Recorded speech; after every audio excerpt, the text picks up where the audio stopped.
आदाब दोस्तों, मैं हूं गालिब कमाल और आप मुझे यूट्यूब पे देख रहे हैं। इंजीनियर मोहम्मद अली मिर्ज़ा साहब एक बड़ा जाना माना नाम है और आज पाकिस्तान के हर हाउस होल्ड में लोग इनको जानते हैं। इंजीनियर साहब अक्सर बहुत सी बातें करते रहते हैं जिनके जवाब हम देते रहते हैं और वो भी कुछ हमारी बातों के जवाब देते रहते हैं। और एक वीडियो मेरी नज़र से गुजरी जिसमें उन्होंने एवोल्यूशन के हवाले से कुछ बात की, तो उसको ज़रा देखते हैं एक बार। सॉल्व किया है ना, अल्लाह ताला ने इंसान को ये सलाहियतें दी हैं। आज जो लोगों के सोचने समझने की सलाहियत है, उस जमाने में क्रैबिंग की पावर ज्यादा थी, लेकिन आज जो इन डेप्थ नॉलेज हमारे पास है वो हमारे बुजुर्गों के पास तो नहीं था। पहले तो इंजीनियर साहब ये माने हैं कि आज जो इंसान के पास नॉलेज है वो पहले लोगों के पास नहीं था। इससे आगे देखते हैं ज़रा। तो वक्त के साथ साथ हमने चीजें लर्न तो की हैं। तो एवोल्यूशन से इस्लाम को कोई एलर्जी नहीं है, अगर कोई मानना चाहता है मानता रहे।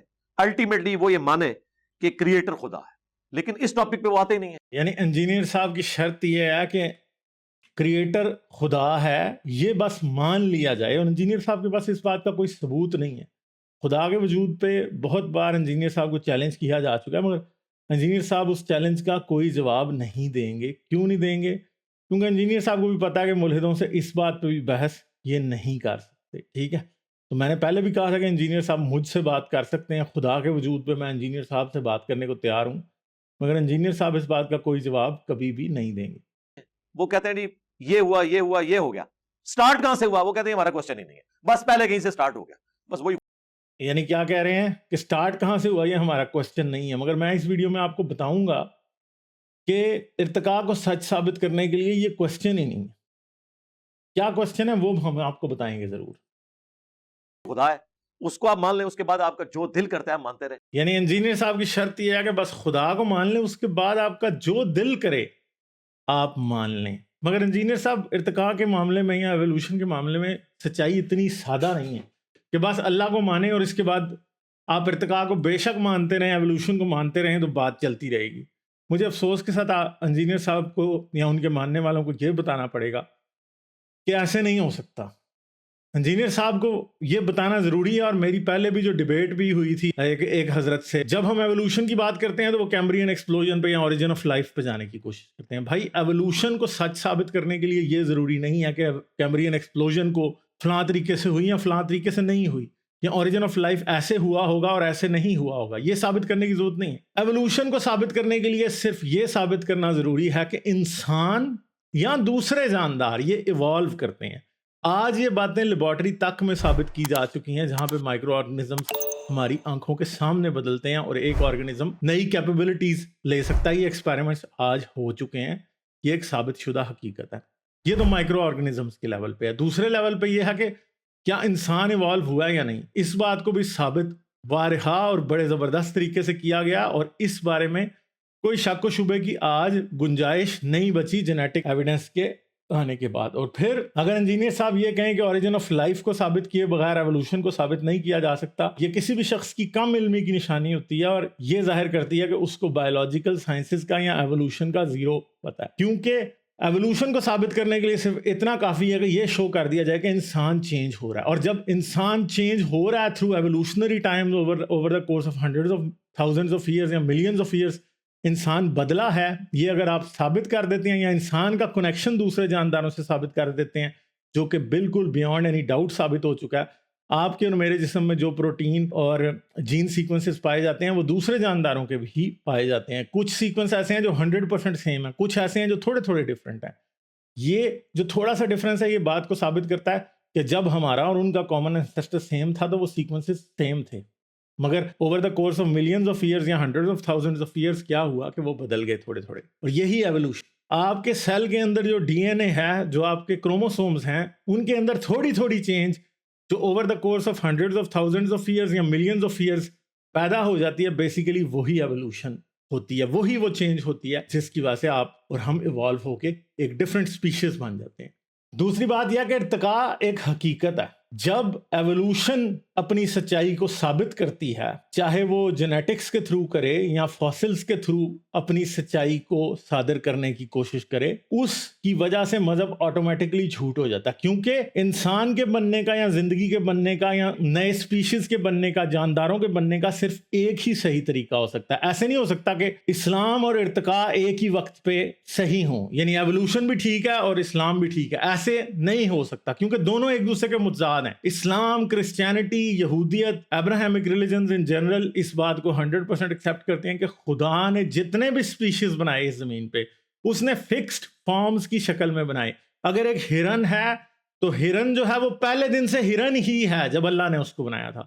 इंसान है तो पहले दिन से इंसान ही है जब अल्लाह ने उसे बनाया था। शेर पहले दिन से शेर ही है जब अल्लाह ने उसे बनाया था। मलेरिया का पैरासाइट पहले दिन से मलेरिया का पैरासाइट ही है जब अल्लाह ने उसे बनाया था।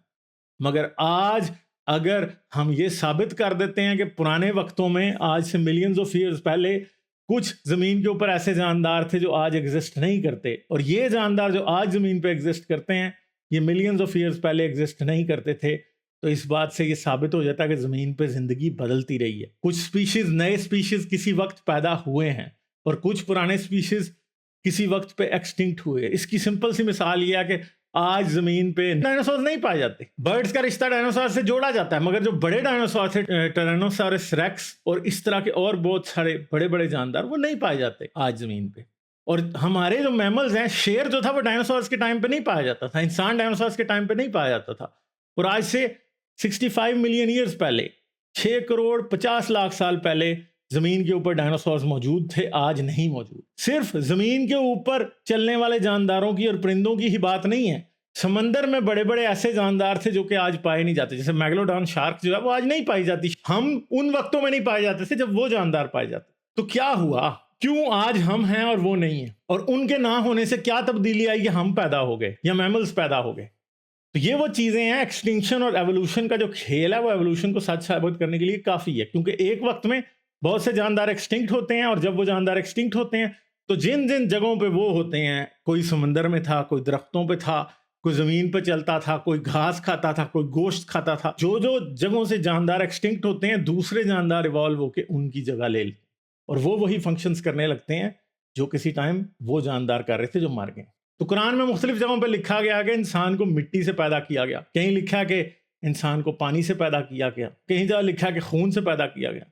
ये बातें, पहली तो बात है कि ये बातें आपस में मुतज़ाद हैं। दूसरी बात यह है कि जब आपके पास इन बातों का कोई सबूत हो तो तभी आप इनको एवोल्यूशन से कंपेयर कर सकते हैं। इस्लाम का मजहबी दावा कोई सबूत के बगैर उस पर सिर्फ ईमान रख के उसको माना जाता है, और ईमान जो है वो आज की मॉडर्न दुनिया में साइंस के मुकाबले में उसकी पावर जीरो है, वो दलील नहीं है साइंस के मैदान में। और अगर आप ये समझते हैं कि आप इस बात पर ईमान रखते हैं तो हाँ, आप अंधा ईमान रख सकते हैं, हम आपको मना नहीं करते, आप जरूर रख सकते हैं, मगर ये अंधा ईमान जो है, साइंस इसको अपनी सनद नहीं दे सकती, इसको सच नहीं मान सकती। इर्तिका भी खुदा ने किया भाई। ये बात साबित करने के लिए इंजीनियर साहब को क्या करना पड़ेगा, हमें सबूत देना पड़ेगा। वो सबूत इंजीनियर साहब के पास नहीं है। माशाल्लाह साइंस के बंदे हैं इंजीनियर साहब, मगर मसला ये है कि गैर साइंसी जब बातें और गैर मंतकी बातें करते हैं तो उनकी पकड़ फिर हमें करनी पड़ती। तीसरी बात यह है कि इंसान के पैदा होने का एक ही तरीका दुरुस्त हो सकता है ना, या तो साइंसी या फिर मजहबी। मसला यह है कि साइंस के पास तो अपने जो वो बताती है तरीका, वो तो डिस्कवरी से आया, वो तो सबूतों को देखने के बाद आया। पहले कंक्लूजन बना के नहीं आया कि कुरान में लिखा कि इंसान बना है तो हमने पहले ज़हन में बात ये रख ली और हमने फिर इसके सबूत ढूंढने शुरू कर दिए। नहीं, साइंस क्या करती है, पहले सबूतों को देखती है और उसकी बेस पे फिर ये कंक्लूजन तक पहुंचती है कि इंसान कैसे बना, और वो हमें जो है वो साइंस बड़े अच्छे तरीके से बता देती है। साइंस जो बातें करती है वो इतनी जामे और इतनी ज़बरदस्त हैं कि हम उनको किसी भी सूरत उनको डिनाई करना साइंस के बगैर तो पॉसिबल नहीं है। कुरान की बेस पे साइंस को डिनाई किया नहीं जा सकता और ना कभी किया जा सकेगा, क्योंकि ये चीज़ जो है ये। तो चलें हम ज़रा देखते हैं कि साइंस कैसे अपने दावे को साबित करती है। तो इंसान के जीनोम के अंदर, हर इंसान के सेल के अंदर एक न्यूक्लियस होता है, न्यूक्लियस के अंदर जेनेटिक मटीरियल होता है, और जेनेटिक मटेरियल जो है वो क्रोमोसोम्स की शक्ल में होता है। तो ये सारे इंसानी क्रोमोसोम्स दिखाए गए हैं। यहाँ पे हमारे पास 22 क्रोमोसोम के पेयर्स होते हैं और उसके अलावा एक्स और वाई क्रोमोसोम हमारे पास होते हैं। तो ये क्रोमोसोम जो है वो सेल के न्यूक्लियस के अंदर इस तरह से एक शक्ल बना के बैठा हुआ होता है। चार्ल्स डार्विन ने ये थ्योरी दी थी कि इंसान दूसरे एप्स के साथ जुड़ा हुआ है, यानी चिंपैंजी, बोनोबो, ओरांगुटान और गोरिल्ला ये इंसान के करीबी तरीन जेनेटिक रिश्तेदार हैं आज। और इंसान के अंदर जो एवोल्यूशन है उसका सबूत हासिल किया जा चुका है, और ये इस सदी की डेवलपमेंट है, पिछली सदी की डेवलपमेंट नहीं है। पिछली सदी तक ये नॉलेज मौजूद नहीं था। हर क्रोमोसोम के अंदर कुछ वाइटल पार्ट्स होते हैं, जैसे ये टेलोमीर है। टेलोमीर एंड पे एक हार्ड प्रोटीन होती है जिसका काम क्रोमोसोम्स को टूटने फूटने से बचाना होता है। जब भी क्रोमोसोम डिवाइड होते हैं, टेलोमीर्स में कुछ टूट फूट होती है और उनको वापस रिपेयर जेनेटिक मशीनरी कर लेती है। सेंट्रोमीर वो जगह होती है जहां से क्रोमोसोम टूटना शुरू होता है। जब शुरू में इंसान और चिंपैंजी के जीनोम प्रोजेक्ट्स कंप्लीट हुए तो एक बात जो सामने आई, जिस पर क्रिश्चियन मिशनरीज ने या क्रिश्चियन जो एवोल्यूशन के डिनायर्स हैं उन्होंने बहुत ज़्यादा शोर शराबा डाला, वो ये था कि इंसान में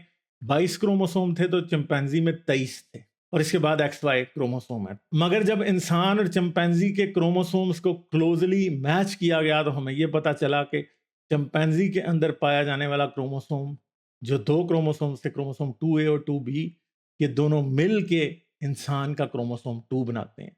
और ये एक लैंडमार्क डिस्कवरी है जिसे 21वीं सदी में होने वाली साइंसी डिस्कवरीज, बहुत बड़ी साइंसी डिस्कवरीज में माना जाता है। जब 22वीं सदी आएगी और लिखा जाएगा कि 21वीं सदी में सबसे बड़ी बड़ी साइंटिफिक डिस्कवरीज क्या हुई, तो उनमें से एक डिस्कवरी ये होगी। और ये साबित किया जा चुका है। इस बारे में मैं पहले वीडियो भी बना चुका हूँ, उस वीडियो का लिंक मैं इस वीडियो की डिस्क्रिप्शन में डाल देता हूँ, जिसे जाके आप देख सकते हैं। मगर ये एक छोटा सा सबूत है जो कि ये साबित करता है कि इंसान और चिंपैंजी दोनों एक कॉमन एंसेस्टर से इवॉल्व हुए हैं, जो कि बेसिकली रिक्वायरमेंट होती है एवोल्यूशन की, ये साबित करने के लिए कि कोई जानदार इवॉल्व हुआ है। ना सिर्फ इंसान के क्रोमोसोम में वो जगह मौजूद है जहां पे चिंपैंजी का क्रोमोसोम 2A और 2B आपस में मिले थे, उसे फ्यूजन साइट कहा जाता है, वो इंसान के क्रोमोसोम 2 में मौजूद है। इसके अलावा इंसान के क्रोमोसोम 2 में 2 सेंट्रोमीर हैं। सेंट्रोमीर की जगह के ऊपर एक खास जेनेटिक सीक्वेंस होता है जिसे एल्फॉइड सीक्वेंस कहा जाता है। वो सीक्वेंस इंसान के क्रोमोसोम 2 में 2 बार पाया जाता है। आमतौर पे किसी भी क्रोमोसोम में वो सिर्फ 1 बार पाया जाता है, और इसका इंसान के क्रोमोसोम 2 में 2 बार पाया जाना इस बात का सबूत है कि चिंपैंजी का क्रोमोसोम 2A और 2B मिल के इंसान के अंदर क्रोमोसोम 2 बनाते हैं। और ये अल्फॉइड सीक्वेंस उस जगह पे मौजूद है जहां पे फ्यूजन हुई है। इसके अलावा यहाँ वहाँ पे और भी बहुत सारे ऐसे ट्रेसेस पाए जाते हैं जिनको देख के ये बात बियॉन्ड एनी डाउट साबित हो जाती है कि इंसान जो है और चिंपैंजी एक वक्त में एक कॉमन एंसेस्टर रखते थे। और इसकी साइंस में थोड़ी सी बता दूं कि ये क्रोमोसोम 2A और 2B की जो फ्यूजन साइट है या जो फ्यूजन हुई है इंसान के क्रोमोसोम 2 में, वो क्या जाहिर करती है। इसका मतलब यह है कि इंसान और चिंपैंजी का आज से कोई 8 मिलियन साल पहले एक कॉमन एंसेस्टर था जिसे सैहेलैंथ्रोपस चाडेंसिस कहा जाता है। वो जो था वो इंसान और चिंपैंजी का कॉमन एंसेस्टर था, और उसके अंदर 2A और 2B अलग ही थे जिस तरह चिंपैंजी के अंदर है। मगर किसी वक्त 8 मिलियन ईयर्स के बाद जब इंसान और चिंपैंजी की लिनिएजेस दोनों डाइवर्ज हुई, डाइवर्जन के बाद किसी वक्त जो इंसान के एंसेस्टर्स थे उनके अंदर क्रोमोसोम 2A और 2B and to and fusion के जरिए एक हो गए। और इस एक होने की वजह से आज हमें यह पता है कि वाकई चिंपैंजी के साथ कॉमन एंसेस्टर रखते थे, क्योंकि क्रोमोसोम बिल्कुल हमारे जैसा है, उसकी सारी प्रॉपर्टीज जो हैं वो हमारे वाली ही हैं। मगर जो बाकी की बात है वो थोड़ी सी डिफरेंट इस वजह से है क्योंकि पिछले 8 मिलियन साल के दौरान जब हम उनसे अलहदा हुए तो उस दौरान में बहुत सी चेंजेस हमारे अंदर और अलहदा तौर पे उनके अंदर आ गई। तो ये एवोल्यूशन को साबित करता है कि इंसान इवॉल्व हुआ है। एक कॉमन एंसेस्टर था किसी टाइम, 2 स्पीशीज, एक कॉमन स्पीशीज जो कि आज से 8 मिलियन साल पहले सैहेलैंथ्रोपस चाडेंसिस था, उससे इवॉल्व हुए। एक की लाइन चिंपैंजी की तरफ चलेगी, दूसरे की लाइन जो है वो इंसानों की तरफ आ गई, और ये बात साबित हो जाती है कि इंसान इवॉल्व हुआ है। इस तरह का कोई भी सबूत कुरान के पास, बाइबल के पास, किसी इब्राहिमिक या नॉन इब्राहिमिक रिलीजन के पास अपने किसी भी दावे को सच साबित करने का बिल्कुल भी नहीं है। जेनेटिक सिमिलैरिटी इंसान और चिंपैंजी की 98% तक पाई जाती है, और जितने डिफरेंसेस हैं वो जीन्स के अंदर नहीं है, वो आमतौर पे जीन कंट्रोल मैकेनिज्म्स या एपिजेनेटिक मैकेनिज्म्स के अंदर हैं। प्रोटीन्स चिंपैंजी और इंसान की तकरीबन सारी ही एक जैसी हैं। 99% से ज़्यादा प्रोटीन्स इनकोड करने वाले जीन्स सेम है, मगर उनके जो रेगुलेटरी पैटर्न है कि कोई प्रोटीन कितनी बननी है और कितनी नहीं बननी, कोई बननी है या नहीं बननी, ये रेगुलेटरी पैटर्न्स डिसाइड करते हैं। जितने भी डिफरेंसेस हैं वो रेगुलेटरी पैटर्न्स के अंदर हैं, वरना इंसान और चिंपैंजी ऑलमोस्ट सेम ही होते। ठीक है, तो ये चीज़ है जो ये साबित करती है कि इंसान और चिंपैंजी एक कॉमन एंसेस्टर से इवॉल्व होकर यहाँ आए हैं। ये वीडियो थोड़ी सी मुश्किल ज़रूर होगी, इंजीनियर साहब के फॉलोअर्स के लिए भी मुश्किल होगी, मगर इस वीडियो की डिस्क्रिप्शन में मैंने वो वीडियो डाल दिया जिसके अंदर मैंने जेनेटिक्स के थ्रू ह्यूमन एवोल्यूशन का सबूत अच्छे तरीके से समझाया। उस वीडियो को आप यहाँ पे देख सकते हैं, इस जगह पे मैंने लिंक लगा दिया, आप उसको जाके ज़रूर देखें।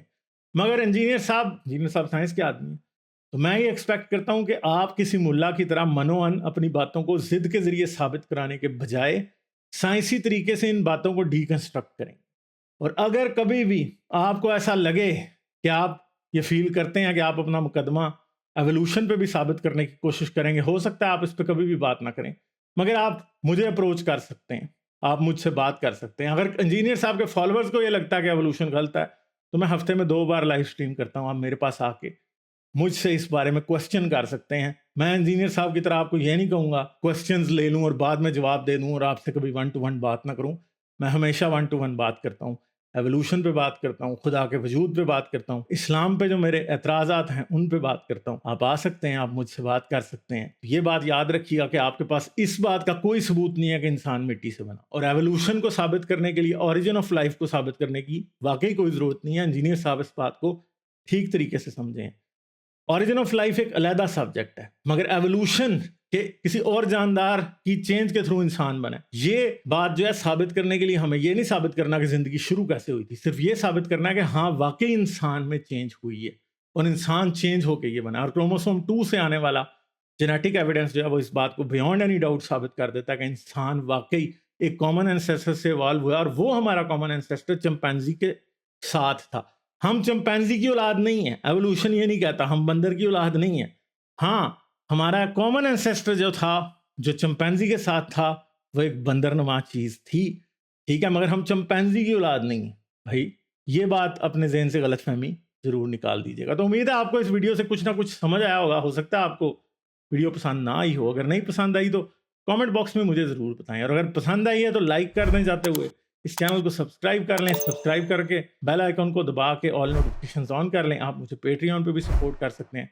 पेट्रियन की सपोर्ट इस चैनल के लिए बहुत ही ज़रूरी है, ताकि रैशनल एजुकेशन को आम पाकिस्तानी मासेस तक पहुंचाया जा सके और पाकिस्तान में कोई अच्छी चेंज आ सके। ह्यूमन एवोल्यूशन का जेनेटिक एविडेंस पर मेरी वीडियो देखने के लिए यहाँ पे क्लिक करें, पेट्रियन पर सपोर्ट करने के लिए यहाँ क्लिक करें। अपना बहुत सा ख्याल रखिएगा। मैं मिलूंगा आपसे किसी और वीडियो में। आदाब। लाइक, शेयर और सब्सक्राइब करना मत भूलें।